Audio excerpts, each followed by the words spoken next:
ជំរាបសួរក៏ដូចជាសួស្តីបងប្អូនអរគ្នាស្វាគមន៍មកកាន់ website Dara SMM នៅក្នុងវីដេអូនេះខ្ញុំនឹងមកធ្វើការបង្ហាញបងប្អូនអរគ្នាអំពីរបៀបទិញ view ទៅលើការ boost live stream ទៅលើ Facebook អ្នកទាំងគ្នាងាយអ្នកទាំងគ្នាគឺគ្មានអីពិបាកទេដូចរាល់ដងអញ្ចឹងគឺគាត់នឹងតម្រូវអ្នកទាំងគ្នាមាន link របស់ Line នឹងផ្ទាល់ហើយយើងយកទៅផាសជាមួយនឹង website របស់យើងគឺរួចជាការស្រេចឥឡូវនេះខ្ញុំសូមធ្វើការ copy link តែម្ដងដើម្បីយកទៅផាសជាមួយនឹង website របស់យើងជាដំបូងគឺយើងចូលកន្លែងប៊ូតុង share នឹងមកហើយយើងរកពាក្យថា copy link មកអ្នកនរគ្នានេះខ្ញុំសូមធ្វើការ copy link អូខេឥឡូវខ្ញុំបានធ្វើការ copy link រួចរាល់ហើយបន្តទៀតមកគឺយើងចូលមកកាន់ website របស់យើងតែម្ដងគឺជា website Dara SMM ដើម្បីអាចចូល website Dara SMM បានជាដំបូងគឺតម្រូវបងប្អូនអរគ្នាមាន web browser ណាមួយក៏បានដែរនៅលើទូរស័ព្ទដៃរបស់បងប្អូនអរគ្នាដែលអាចធ្វើការ open search ចូលទៅកាន់ website Dara SMM បានឥឡូវនេះខ្ញុំសូមធ្វើការចូលទៅតាម web browser Google Chrome ហើយបន្តទៀតយើង search website របស់យើងមកគឺជា website Dara SMM ហ្នឹង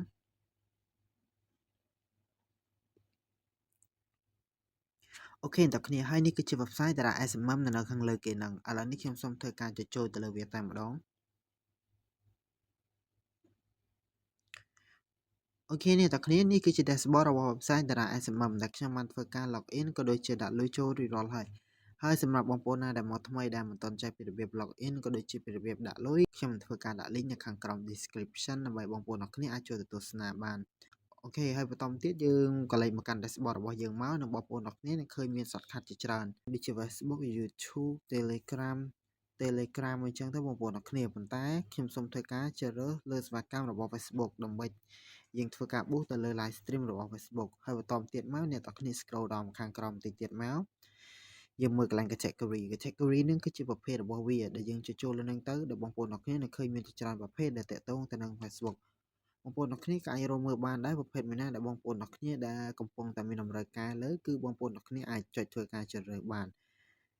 ប៉ុន្តែនៅក្នុងវីដេអូនេះខ្ញុំសូមធ្វើការ boost ទៅលើ Facebook live stream view អ្នកនរគ្នាហើយសម្រាប់ website Dara SMM កាបូ live stream view គឺវាមានពីរជម្រើសបងប្អូនអរគ្នាជ្រើសរើសទី1គឺ Facebook live stream view high quality ហើយនិងទី2គឺកាបូ live stream view ធម្មតាអ្នកនរគ្នា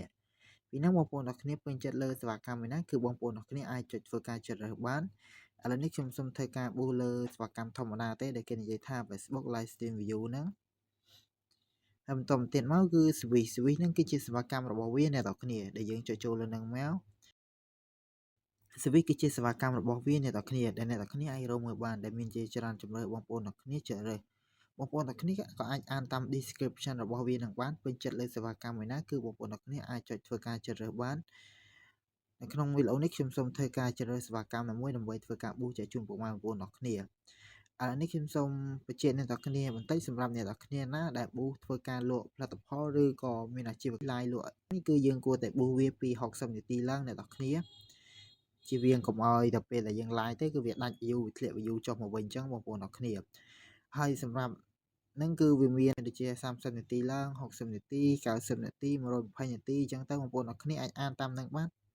ពេញចិត្តមួយណាគឺបងប្អូនអរគ្នាអាចចុចធ្វើការជ្រើសរើសបានឥឡូវនេះខ្ញុំសូមធ្វើការជ្រើសរើសសេវាកម្មដែលមាន30នាទីដែលគេនិយាយថាដែលមានលេខ ID 369 Facebook Live Stream View S1 30នាទី Super Flash ហើយតម្លៃរបស់វាវិញ 1K តម្លៃត្រឹមតែ$3ទេអ្នកនរគ្នាឥឡូវខ្ញុំសូមចុចធ្វើការជ្រើសរើសសេវាកម្មនេះតែម្ដងហើយបន្តទៀតមកគឺជា link ហ្នឹងគឺជា link live stream ផ្ទាល់របស់យើងតែម្ដងដោយសារតែខ្ញុំបានធ្វើការ copy link រួចរាល់ហើយអញ្ចឹងត្រង់ចំណុចនេះខ្ញុំសូមធ្វើការផាសចូលតែម្ដងឥឡូវខ្ញុំបានធ្វើការផាស link ចូលរួចរាល់ហើយបន្តទៀតមកគឺ line quantity ហ្នឹងគឺជាចំនួនដែលយើងត្រូវធ្វើកម្មវិធីទិញអ្នកនរគ្នាដែលគេនិយាយថាពីមីលីមុំពីចំនួន10រហូតដល់50000ចន្លោះហ្នឹងបងប្អូនអរគ្នាមានតម្រូវការចំនួនប៉ុណ្ណាគឺបងប្អូនអរគ្នាអាចសរសេរដាក់ចូលចំនួនប៉ុណ្ណឹងមកឥឡូវនេះខ្ញុំសូមធ្វើការដាក់ចំនួនតែ100ទេអ្នកនរគ្នា100គឺយើងអស់លុយត្រឹមតែ 0.30 សេនទេអ្នកគ្នាតម្លៃគឺធូរថ្លៃមែនទែនបន្ទាប់ពីយើងបានធ្វើការបំពេញ color រួចហើយខ្ញុំសូមចុចកន្លែងប៊ូតុង place order តែម្ដងដើម្បីយើងធ្វើកម្មវិធីទិញ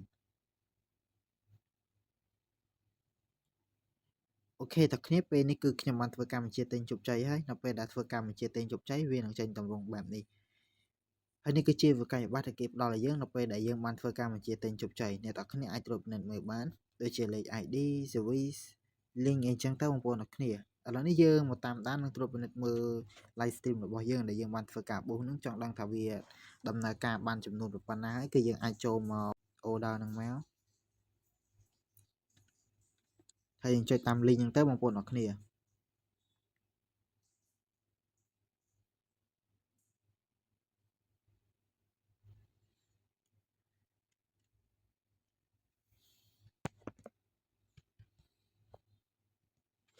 អូខេអ្នកគ្នាឥឡូវនេះខ្ញុំសូមធ្វើការ refresh វាមួយសិនសូមធ្វើការ clear វាចោលមួយសិនហើយយើងចូលវាសាថ្មីមក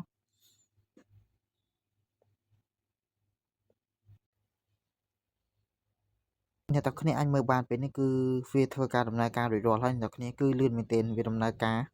តែរយៈពេលមួយប្រព្រឹត្តភ្នែកគឺវាឡើងពេញចំនួនតែម្ដងអ្នកទាំងគ្នា